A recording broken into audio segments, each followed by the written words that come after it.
Hello friends, ये जो है ध्यान दें। ये जो है कक्षा 10 वालों के लिए, कक्षा 10 वालों का जो है पार्ट नंबर 2 है साइंस का। ठीक है, उस पार्ट का नाम क्या है भाई? पार्ट का नाम जानते हैं आप लोग क्या है? अम्ल, क्षारक एवं लवण। अम्ल, क्षारक एवं लवण, ये जो है कक्षा 10 वालों का जो है पार्ट नंबर 2 है। इसके पहले आपको जो है पार्ट नंबर 1 पढ़ाया जा चुका है। पार्ट नंबर 1 में जो है बहुत सारी रासायनिक अभिक्रियाओं के विषय में आपने पढ़ा है। बहुत सारी रासायनिक अभिक्रियाओं के विषय में पढ़ा है एग्जाम्पल के साथ।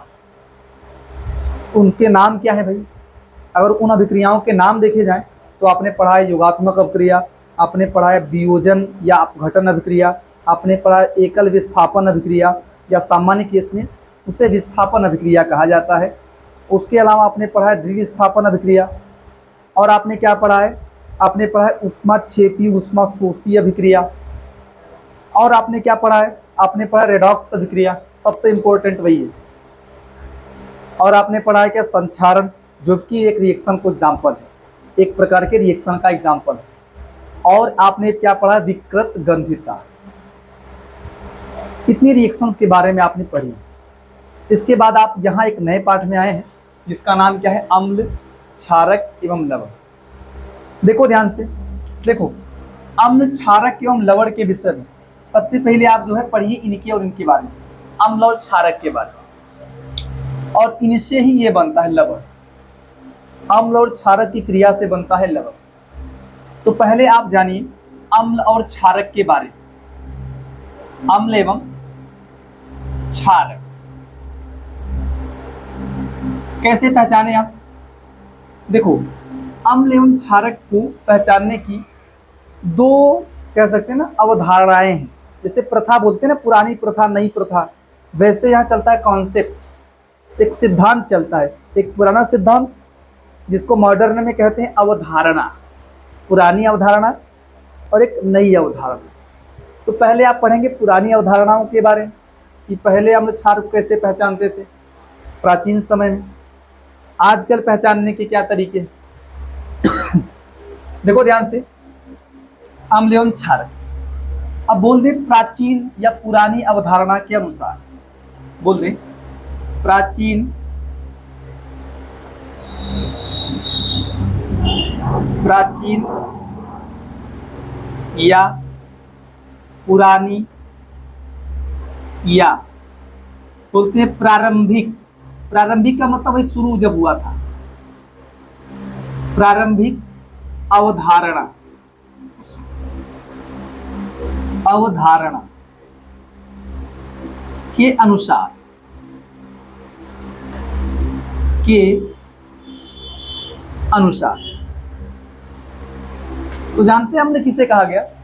अम्ल कहा गया उन सभी पदार्थों को अम्ल कहा गया जो स्वाद में खट्टे होते हैं। उन सभी पदार्थों को पहले पुरानी अवधारणा में उन सभी, कह सकते हैं ना, पदार्थों को अम्ल कहा गया जो सभी स्वाद में क्या होते हैं? खट्टे। लेकिन वास्तविक बात ये नहीं है। वास्तविक बात ये है कि जो खट्टे पदार्थ होते हैं उनमें अम्ल पाया जाता है, वो अम्ल नहीं होती, उनमें क्या पाया जाता है? लेकिन आप चलते रहिए, थोड़ा सा परिभाषा ये लिखने समझो। पहले क्या लिखेंगे कि वे पदार्थ जो स्वाद में क्या होते हैं? खट्टे। खट्टे क्या बोलते हैं? सावर। सावर मैंने खट्टा होता है, खट्टे होते हैं। क्या कहलाते हैं भाई? अम्ल कहलाते हैं। अम्ल कहलाते हैं। अच्छा, इनके एग्जाम्पल्स देखा जाए तो इनके एग्जाम्पल है इमली है, नींबू है, और क्या है? सिरका है, और टमाटर है, आंवला है, आम भी है। ठीक है, वही कच्चा आम। देखो इमली है, और क्या है भाई? और आप कह रहे हैं नींबू है, और क्या है भाई? हाँ, आंवला है, सिरका है,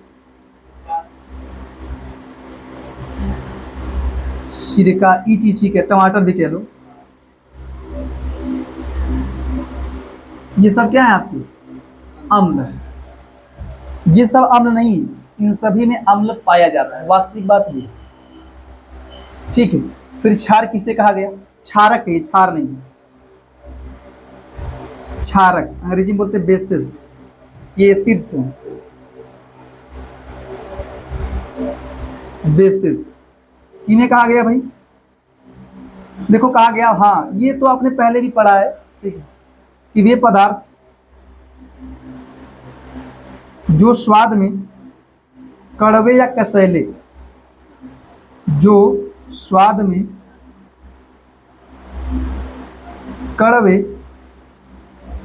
या कसैले, अंग्रेजी में जानते क्या बोलते हैं, अंग्रेजी में बोलते बीटर, बीटर मैंने कसैला या कड़वा होता है,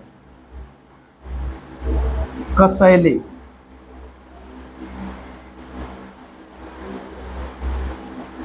अंग्रेजी बोलते बीटर, होते हैं, होते हैं क्या कहलाते हैं, क्षारक कहलाते हैं।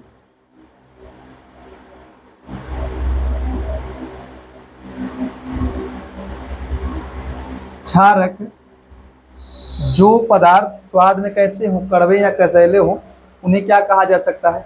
अच्छा बताइए कौन एग्जाम्पल इसका, इसका एग्जाम्पल बेकिंग सोडा और करेला भी कह सकते हैं आप, मिर्ची भी, जो तीखी है उसको भी कह देंगे। हाँ हाँ, इसमें क्या लिख सकते हैं,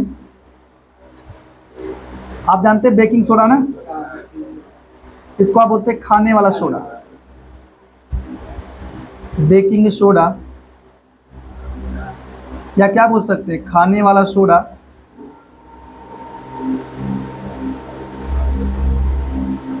और क्या है भाई, आंवला नहीं होता है, लिख लो करेला, और मिर्ची भी कह लें आप, ठीक है। ये सब आपके क्षार पुरानी कॉन्सेप्ट के अनुसार, मॉडर्न में बताऊंगा मैं आपको क्या आधुनिक वाला क्या बात है, इनको तो ऐसे ही लिखना है।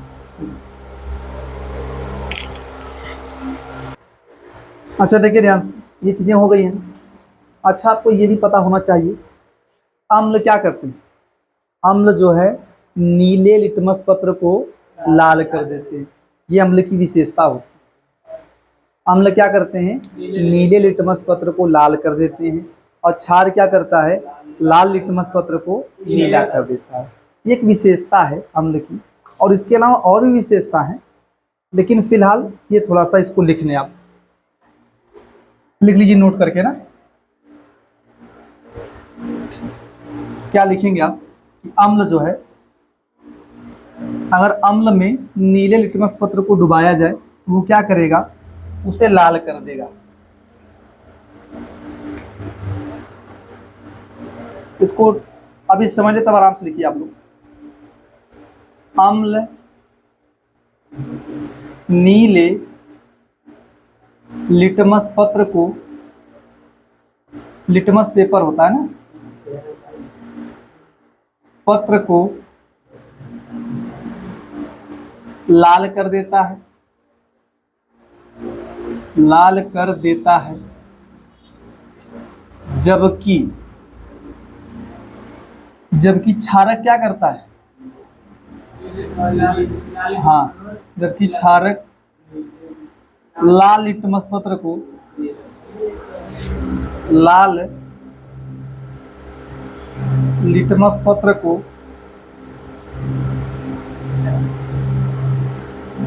नीला कर देता है।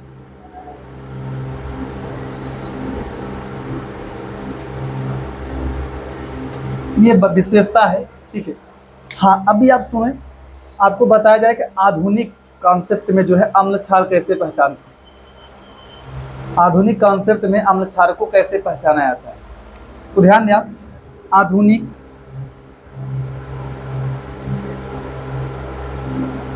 अवधारणा, आधुनिक अवधारणा के अनुसार जबकि क्षारक में लिखा है, यहाँ लिख रहे क्षारक लाल लिटमस पत्र को, ठीक है। अच्छा देखिए ध्यान से, आधुनिक अवधारणा के अनुसार क्या है?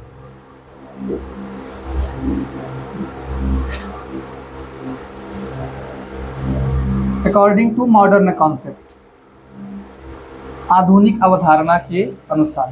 तो आधुनिक अवधारणा में दो कॉन्सेप्ट हैं, एक आर्हेनियस का है और एक है ब्रांस्टेड लॉरी। ब्रांस्टेड और लॉरी वो तो बहुत ज़्यादा मॉडर्न है, उसका ज़्यादा यूज़ आपके बुक में नहीं है, लेकिन आपको समझा दूंगा मैं।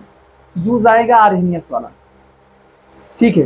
देखो आर्हेनियस ने, देखो अगला है आर्हेनियस के अनुसार, आर्हेनियस के अनुसार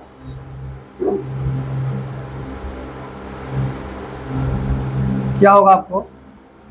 according to Arrhenius,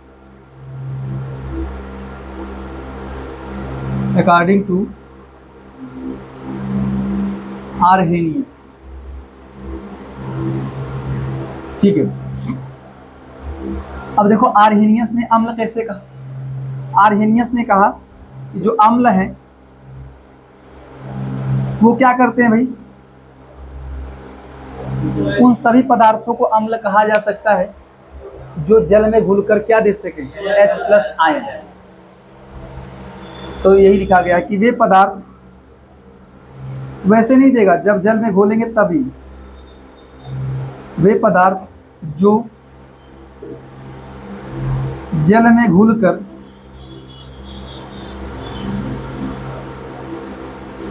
H+ ion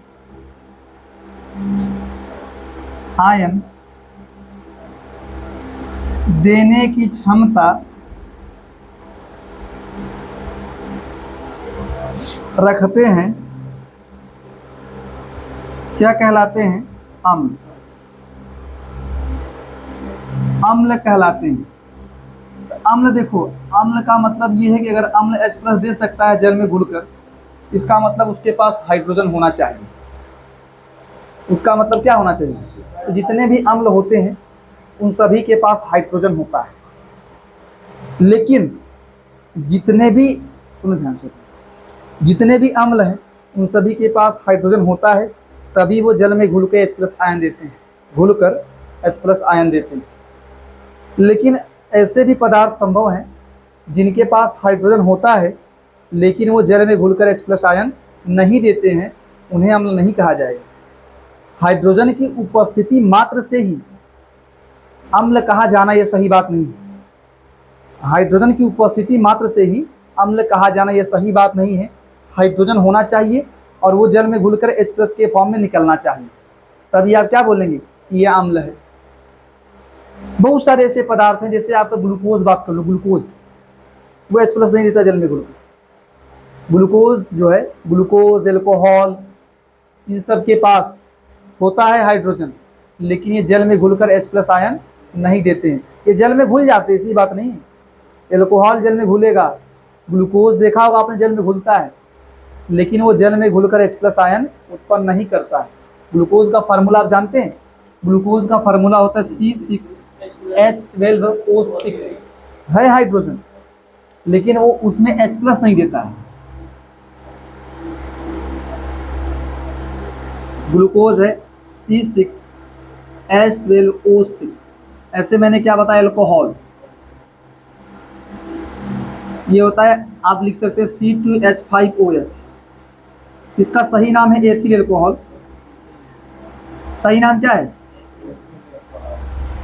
इन सभी के पास H है लेकिन देते नहीं, जो देगा H+ के रूप में वही कहलाएगा अम्ल।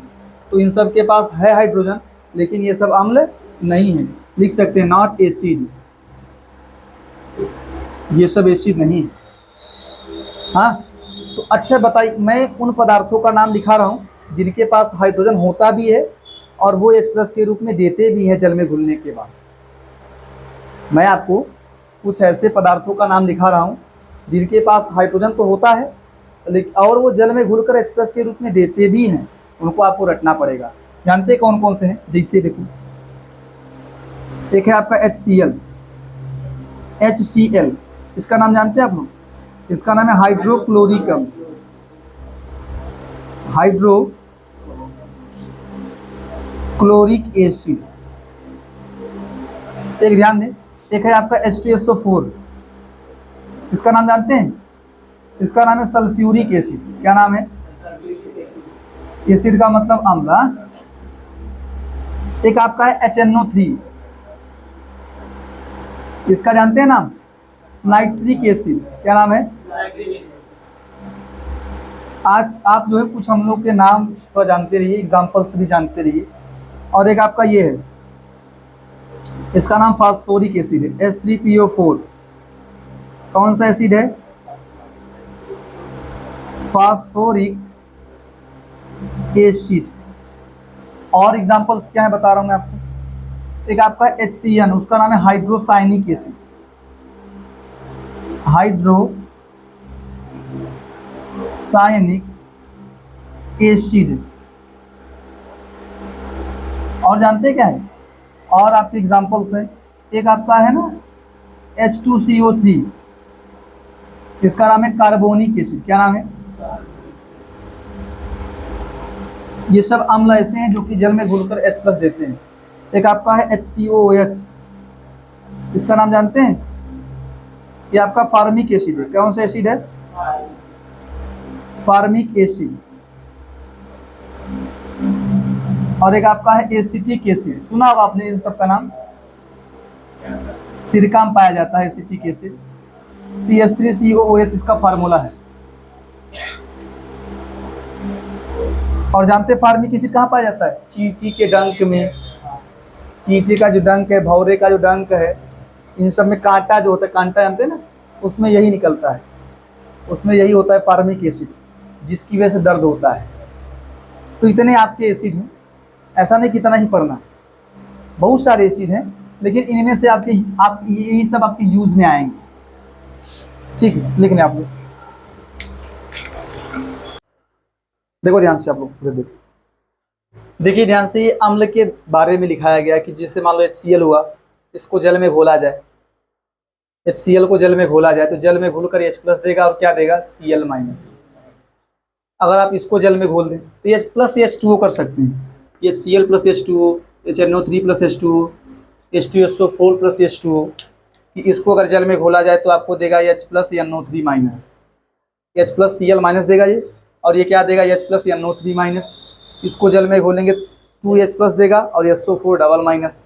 ठीक है, अगर आपने H3PO4 को घोला है तो आपको 3H+ मिलेंगे और PO4 पे 3-।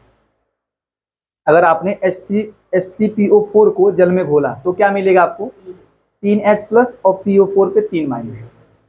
लेकिन देखो, आपने जो है H+ लिखा है ना, ठीक है आप लिख ले रहे हैं, लेकिन वास्तविक बात यह है कि जो अम्ल से H+ उत्पन्न हुआ है वो H+ के रूप में स्वतंत्र अवस्था में नहीं पाया जाता। अम्ल से लिख दे रहा हूं मैं, अभी सुन ले तब।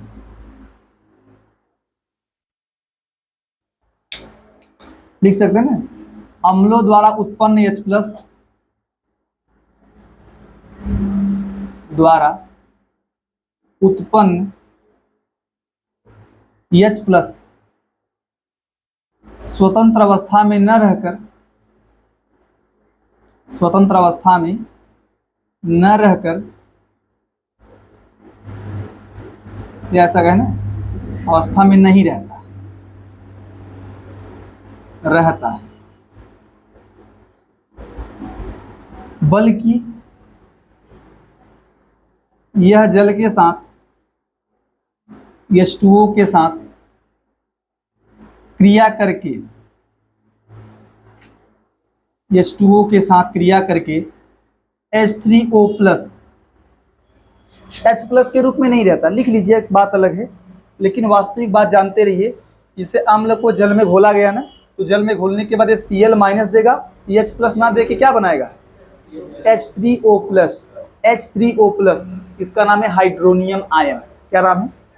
हाँ, के साथ क्रिया करके ना, क्रिया करके लिखना चाहिए, करके लिखिए पूरा, करके H3O+ hydronium ion hydronium ion का निर्माण कर लेता है या का निर्माण करता है, का निर्माण करता है।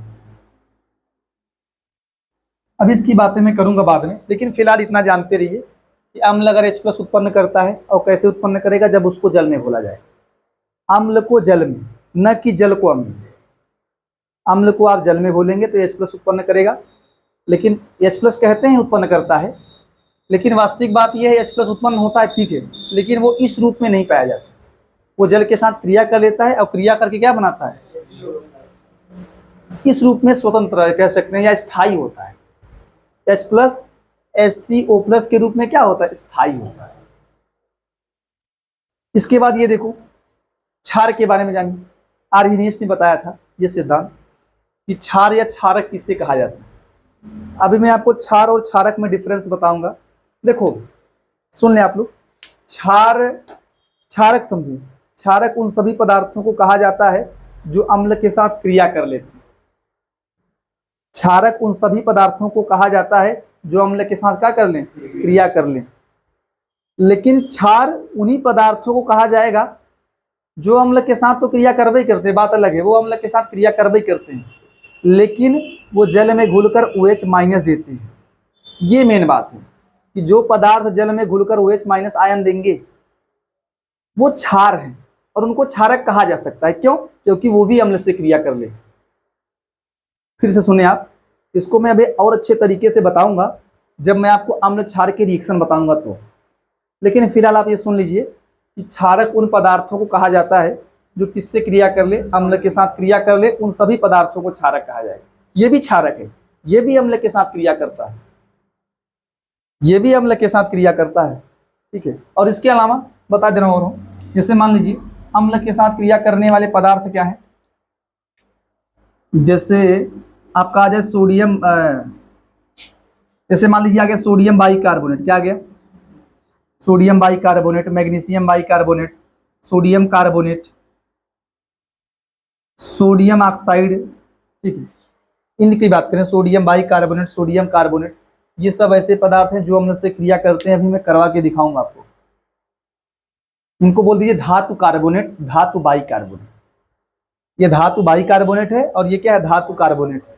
तो जो धातु कार्बोनेट होते हैं, धातु बाइकार्बोनेट होते हैं, ये सब अम्ल से क्रिया करते हैं, लेकिन इन सभी को क्षारक कह देंगे। अम्ल से क्रिया करने की वजह से क्षारक कह देंगे, लेकिन क्षार नहीं कहेंगे। क्यों? क्योंकि अगर आप इनको जल में घोलेंगे तो यहाँ से OH माइनस नहीं मिलने वाला आपको।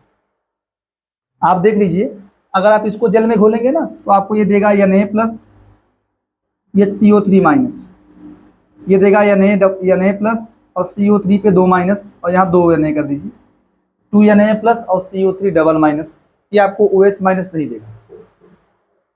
तो आप इसको क्षारक कहेंगे। क्यों? क्योंकि अम्ल से क्रिया करेगा, लेकिन आप इसको क्षार नहीं कहेंगे। लेकिन जो आपका NaOH KOH है, ये सब पदार्थ हैं, ये तो अम्ल से क्रिया करते हैं, क्षारक है ही, क्षारक है। लेकिन ये जो है जल में घुलकर OH माइनस देते हैं, इस वजह से उन्हें कहा जाता है क्षार। जो जल में घुलकर OH माइनस देगा वही क्षार कहलाएगा। तो जो क्षार होते हैं वो क्षारक होते हैं। जैसे क्षार है ना, एक प्रकार का क्षारक तो है ही। क्षारक क्यों है? क्योंकि अम्ल से क्रिया कर रहा है। और क्षार भी है, क्यों? क्योंकि OH माइनस दे रहा है। लेकिन वो जो है केवल क्षारक है, क्षार नहीं है। तो ऐसा कहा जाता है कि जितने भी क्षार होते हैं वो सभी क्षारक होते हैं। ये क्षार है, क्षारक भी है, लेकिन ये क्षारक है, क्षार नहीं है। यही कहा जाता है कि जितने भी क्षार होते हैं वो सभी क्षारक होते हैं, लेकिन जितने भी क्षारक होते हैं वो सभी क्षार नहीं होते। ये भी तो क्षारक है लेकिन क्षार नहीं है। तो लिखवाऊंगा, अभी आपको लिखवा दूंगा, सुन लीजिए आप। इस पॉइंट पे अभी बढ़िया तरीके से चर्चा होगी, तब आप समझेंगे। अच्छा देखो ध्यान से, क्या है कि क्षार उन्हें कहा जाएगा, ये केवल क्षार की परिभाषा है, क्षारक की परिभाषा नहीं। क्षारक परिभाषा कहेंगे जो अम्ल से क्रिया कर ले वो सब क्षारक है। जो पदार्थ अम्ल से क्रिया करते हैं वो सभी क्या है, क्षारक। क्षार भी हो सकते हैं, ये भी तो अम्ल से क्रिया कर रहा है, क्षारक हो सकता है, ऐसी बात नहीं है। जैसे NaOH ले लिया तो NaOH ले लिया, KOH ले लिया, तो भाई क्षारक है ही, लेकिन क्षार है, क्षार है, क्षार है, क्षारक है। जो पदार्थ क्षार हैं वो क्षारक होवे ही करेंगे, लेकिन जो पदार्थ क्षारक हैं वो क्षार नहीं हो सकते हैं। जरूरी नहीं कि हो ही, जरूरी नहीं कि वो क्षार हो भी सकते हैं, नहीं भी हो सकते। तो ये समझे आप लोग। क्षार की परिभाषा देखो कि वे पदार्थ जो जल में घुलकर OH माइनस आयन देते हैं वो सभी क्या कहलाते हैं, क्षार कहलाते हैं। जैसे NaOH है, KOH है, CaOH होल ट्वाइस है और MgOH होल ट्वाइस है, NaH4OH है। अगर आप इसको जल में घोलेंगे तो देगा Na प्लस OH माइनस, क्या देगा, इसको जल में घोलेंगे K प्लस OH माइनस, इसको देंगे तो Ca डबल प्लस और 2 OH माइनस देगा, Ca डबल प्लस और 2 OH माइनस। OH माइनस का नाम है हाइड्रोक्साइड, या इसको कभी कभी हाइड्रोक्सिल लिखा जाता है। हाइड्रोक्साइड आयन सामान्य केस में कहा जाता है, आपने अक्सर सुना होगा हाइड्रोक्साइड आयन, लेकिन इसका एक और नाम संभव है जो कि ज़्यादा यूज नहीं आता है, हाइड्रोक्सिल आयन। ठीक है, तो यही है कि Ca डबल प्लस देगा और 2 OH माइनस, ये क्या देगा Mg double plus 2 OH minus, इसको तोड़े NaH4 प्लस OH माइनस, ऐसे ब्रेक कर लेंगे। हाँ, इनका कुछ नाम है देखो, सोडियम हाइड्रोक्साइड को कास्टिक सोडा कहा जाता है, ये सामान्य नाम है, ठीक है, कास्टिक सोडा। पोटेशियम हाइड्रोक्साइड को जो है कास्टिक पोटास कहा जाता है, पोटास। और कैल्शियम हाइड्रोक्साइड को कहा जाता है ना, ये COH होल ट्वाइस से कैल्शियम हाइड्रोक्साइड है, इसका नाम मिल्क ऑफ लाइम, क्या है, मिल्क ऑफ लाइम, लाइम। और हम अपनी भाषा में जानते हैं क्या कहते हैं, बुझा चूना, क्या कहते हैं, बुझा चूना।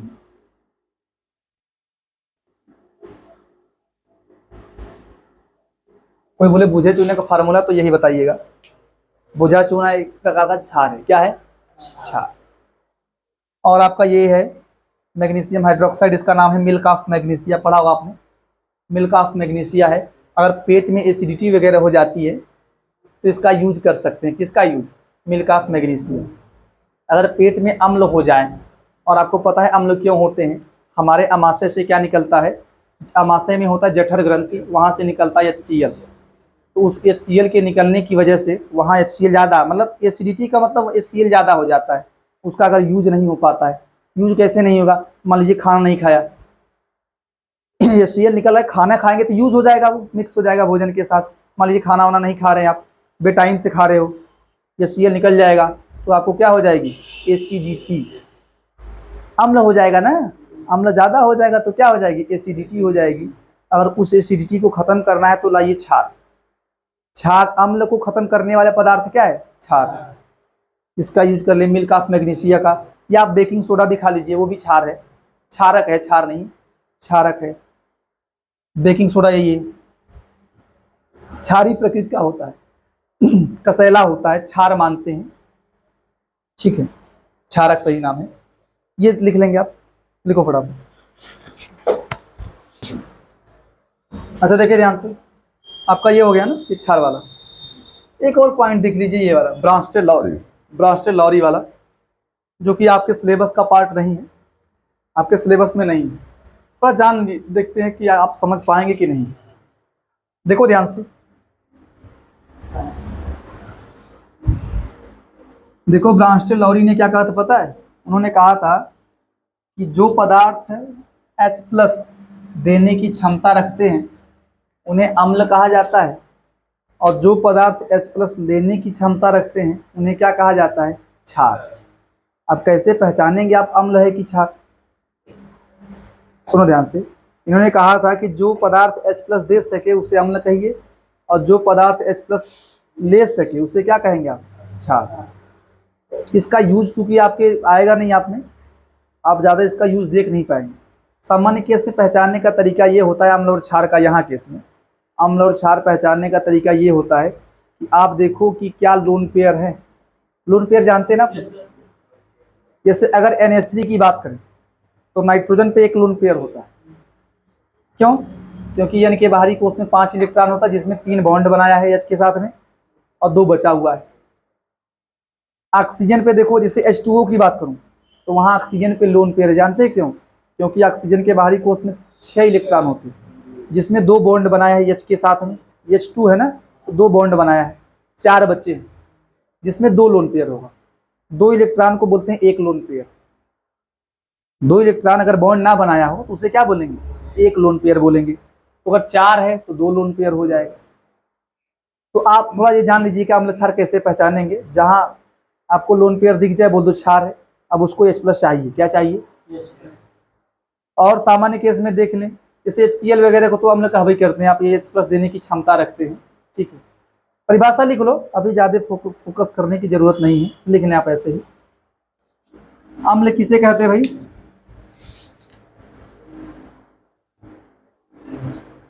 आप आर्हेनियस वाला ही फोकस कीजिएगा, ये थोड़ा सा आपके लिए हाई लेवल हो जाएगा, लेकिन लिखवा दे रहा हूं मैं। अम्ल किसे कहते हैं, वे पदार्थ जो H+ को बोलते हैं प्रोटॉन, क्या बोलते हैं,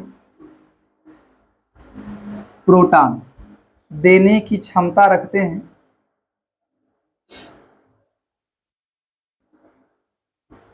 प्रोटॉन देने की क्षमता रखते हैं, अम्ल कहलाते हैं। क्या कहलाते हैं, अम्ल कहलाते हैं,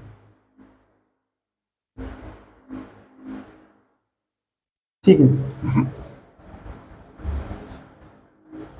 जैसे लिख लो HCl वगैरह दे सकता है H+ ना, H+ दे सकता है, HCl हो गया, HNO3 हो गया, ये सब हो गया आपके अम्ल।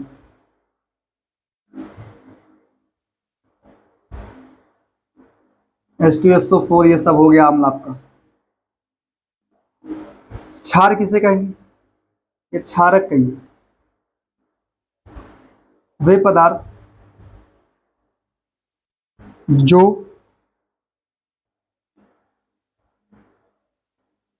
H+ मतलब प्रोटॉन ग्रहण करने की क्षमता रखते हैं, ग्रहण करने की क्षमता रखते हैं,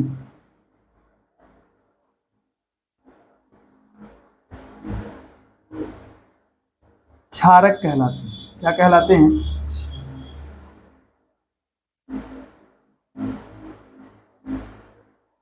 इसके एग्जांपल्स क्या हैं, मैंने बता दिया ना, जैसे लोन पेयर दिख जाए, CnH3 बोल दो, H2O बोल दीजिए,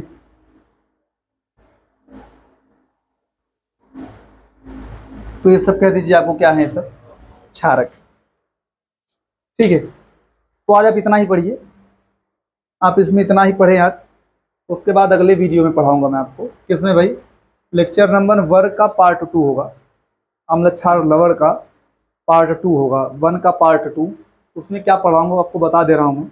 आपको मैं पढ़ाऊंगा अम्ल के टाइप्स के बारे में, अम्ल कितने प्रकार के होते हैं, और खासकर 2 ही पढ़ाऊंगा, प्रबल अम्ल और दुर्बल अम्ल, प्रबल अम्ल दुर्बल अम्ल, और क्षार के टाइप्स पढ़ाऊंगा, प्रबल क्षार दुर्बल क्षार। ये बड़े इंपॉर्टेंट है, पूछता है कि अम्ल कितने प्रकार के होते हैं। वैसे तो अम्ल बहुत प्रकार के होते हैं, कार्बनिक अम्ल, अकार्बनिक अम्ल, खनिज अम्ल, दुर्बल अम्ल, प्रबल अम्ल, इतने टाइप्स के अम्ल हैं, लेकिन आपको पढ़ाया जाएगा क्या, 2 प्रकार के अम्ल, प्रबल अम्ल और दुर्बल अम्ल, और ऐसे क्षार पढ़ाऊंगा, प्रबल क्षार और दुर्बल क्षार, ये आपको पढ़ाया जाएगा, ठीक है।